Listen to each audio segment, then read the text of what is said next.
नमस्कार साथियों, स्वागत है आपका मेरे चैनल पर। आज आप सुनने जा रहे हैं कबीरदास जी की एक और कहानी। साधु संगति कीजिए जैसे गंधी बास, जो कुछ गंधी दे नहीं तो भी बास सुवास। संत कबीरदास जी इस दोहे में सत्संग और अच्छे लोगों की संगति का महत्व बताते हैं। वे कहते हैं कि सज्जनों और संतों की संगति उसी प्रकार लाभदायक होती है जैसे इत्र बेचने वाले की दुकान यदि गंदी इत्र विक्रेता आपको कुछ दे भी ना, तब भी उसकी दुकान की सुगंध आपके मन और वस्त्रों में बस जाती है।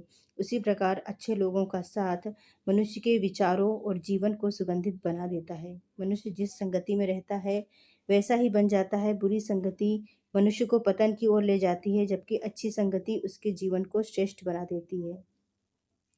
प्राचीन वाराणसी नगरी भोर की बेला थी। पूर्व दिशा में सूर्य की हल्की लालिमा फैलने लगी थी। गंगा नदी का जल स्वर्णिम किरणों से चमक रहा था। घाटों पर स्नान करने वालों की भीड़ धीरे धीरे बढ़ रही थी। मंदिरों की घंटियां वातावरण को पवित्र बना रही थीं। कहीं शंखनाद हो रहा था तो कहीं साधु भजन गा रहे थे। ठंडी हवा गंगा की लहरों को स्पर्श करती हुई घाट की सीढ़ियों तक आ रही थी। पक्षियों का मधुर कलरव पूरे वातावरण को जीवंत बना रहा था। इसी समय संत कबीरदास जी अपने साधारण वस्त्र पहने गंगा तट की ओर जा रहे थे। उनके चेहरे पर अद्भुत शांति थी। वे प्रभु का स्मरण करते हुए धीरे धीरे घाट की सीढ़ियां उतर रहे थे। तभी उनकी दृष्टि एक युवक पर पड़ी। उदास युवक घाट पर बैठा था और उसकी आंखों में चिंता थी और चेहरा निराशा से भरा हुआ था।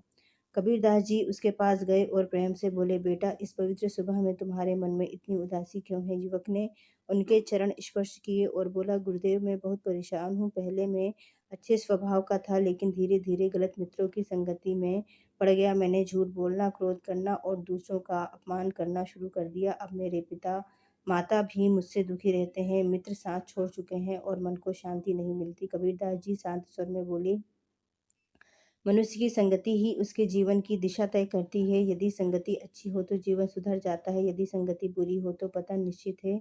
युवक बोला, गुरुदेव, क्या मैं फिर से अच्छा मनुष्य बन सकता हूँ? कबीरदास जी मुस्कुराए और बोले, हर मनुष्य बदल सकता है। मैं तुम्हें 4 छोटी कहानियां सुनाता हूँ, उनसे तुम्हें संगति का प्रभाव समझ आएगा। युवक ध्यान पूर्वक बैठ गया। गंगा की लहरें मधुर स्वर में बह रही थी। उगते सूर्य का प्रकाश पूरे घाट को आलोकित कर रहा था। पहली कहानी, चंदन का वृक्ष। एक घने जंगल में चंदन का एक वृक्ष था। उसके आसपास साधारण पेड़ पौधे उगे हुए थे। धीरे धीरे चंदन की सुगंध पूरे जंगल में फैलने लगी। उसके पास रहने वाले पेड़ों में भी हल्की सुगंध आने लगी। एक दिन एक लकड़हारे ने दूसरे वृक्ष से पूछा, तुमने इतनी अच्छी सुगंध कैसे पाई? वृक्ष बोला, मैं तो साधारण वृक्ष था, लेकिन वर्षों से चंदन के साथ खड़ा हूँ।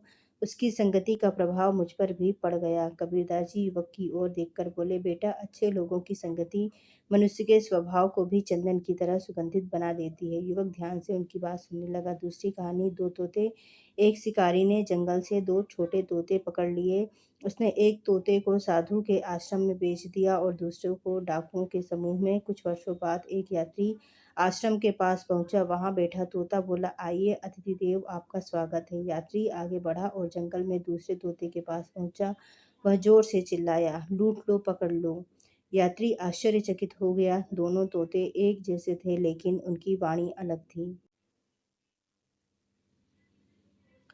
तब उसे समझ आया कि संगति ही मनुष्य और जीव के स्वभाव को बदल देती है। कबीरदास जी बोले, जिस संगति में मनुष्य रहता है उसके विचार और वाणी भी वैसी ही हो जाती है। युवक ने सिर झुका लिया। उसे अपने गलत मित्र याद आने लगे। तीसरी कहानी, कुम्हार का बेटा। एक गांव में कुम्हार का बेटा रहता था। उसका स्वभाव बहुत अच्छा था, लेकिन धीरे धीरे वह कुछ आलसी और झगड़ालू युवकों की संगति में पड़ गया। अब वह माता पिता की बात नहीं सुनता था और दिन भर इधर उधर घूमता रहता। एक दिन उसके पिता उसे मिट्टी के घड़े बनाने वाली जगह पर ले गए। उन्होंने एक सुंदर घड़ा दिखाते हुए कहा, देखो बेटा, अच्छी मिट्टी और सही आकार से सुंदर घड़ा बनता है। यदि मिट्टी खराब हो जाए तो घड़ा भी बिगड़ जाता है। बेटे को पिता की बात समझ आ गई। उसने बुरी संगति छोड़ दी और मेहनती तथा विनम्र युवक बन गया। कबीरदास जी बोले, मनुष्य का चरित्र भी मिट्टी की तरह होता है। जैसी संगति मिलेगी वैसा ही आकार बनेगा। युवक की आंखें नम हो गईं। चौथी कहानी, दीपक और आंधी। एक गांव में एक वृद्ध साधु रहते थे। वे रोज शाम को मंदिर में दीपक जलाते थे। एक दिन तेज आंधी आई। लोगों ने कहा, बाबा, इतनी तेज आंधी में दीपक बुझ जाएगा, इसे जलाने का क्या लाभ? साधु मुस्कुराए और बोले, यदि एक दीपक भी जलता रहे तो अंधकार पूरी तरह नहीं फैल सकता। वहां खड़ा एक युवक यह सुन रहा था। वह बुरी संगति में पड़कर गलत कार्य करने लगा था। साधु की बात उसके हृदय में उतर गई। उसने निश्चय किया कि वह अब अच्छे लोगों की संगति करेगा। धीरे धीरे उसका जीवन बदल गया और वह गांव का सम्मानित व्यक्ति बन गया। कबीरदास जी युवक से बोले, सत्संग मनुष्य के भीतर ज्ञान का दीपक जलाता है। अच्छी संगति जीवन का अंधकार दूर कर देती है। शिष्य का परिवर्तन। चारों कथाएं सुनकर युवक की आंखों से आंसू बहने लगे। उसने कबीरदास जी के चरणों में झुकते हुए कहा, गुरुदेव, अब मुझे समझ आया कि मेरे दुखों का कारण मेरी बुरी संगति थी। मैंने अच्छे लोगों का साथ छोड़ दिया और गलत मार्ग पर चल पड़ा। कबीरदास जी ने प्रेम पूर्वक कहा, बेटा, गलती समझ लेना ही सुधार की शुरुआत है। आज से अच्छे लोगों की संगति करो, माता पिता का सम्मान करो और अपने मन को अच्छे विचारों से भर लो। युवक बोला, गुरुदेव, मैं आज से अपना जीवन बदल दूंगा। कबीरदास जी मुस्कुराए। उन्होंने गंगा की ओर देखते हुए धीरे से दोहा दोहराया, साधु संगति कीजिए जैसी गंधी वास, जो कुछ गंधी दे नहीं तो भी वास सुवास। युवक ने उस दोहे को अपने हृदय में उतार लिया। अब उसके चेहरे पर निराशा नहीं बल्कि नई आशा और शांति दिखाई दे रही थी। गंगा की लहरें बह रही थीं। सूर्य पूरी तरह निकल आया था। घाटों पर जीवन फिर से जाग उठा था। युवक ने कबीरदास जी के चरणों में प्रणाम किया और अच्छे जीवन का संकल्प लेकर वहां से चला गया। शिक्षा। इस प्रेरणादायक कहानी से हमें अनेक महत्वपूर्ण शिक्षाएं मिलती हैं। पहली, अच्छी संगति मनुष्य के जीवन को श्रेष्ठ बनाती है। दूसरा, बुरी संगति मनुष्य को पतन की ओर ले जाती है।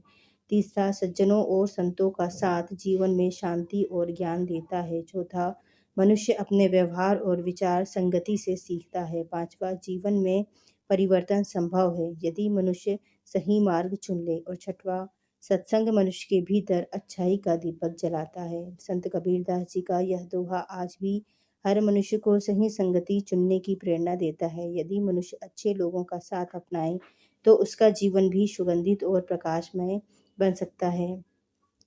धन्यवाद साथियों। यदि आपको कबीरदास जी की कहानी अच्छी लगी तो चैनल को लाइक और सब्सक्राइब जरूर करें। आपका दिन शुभ हो।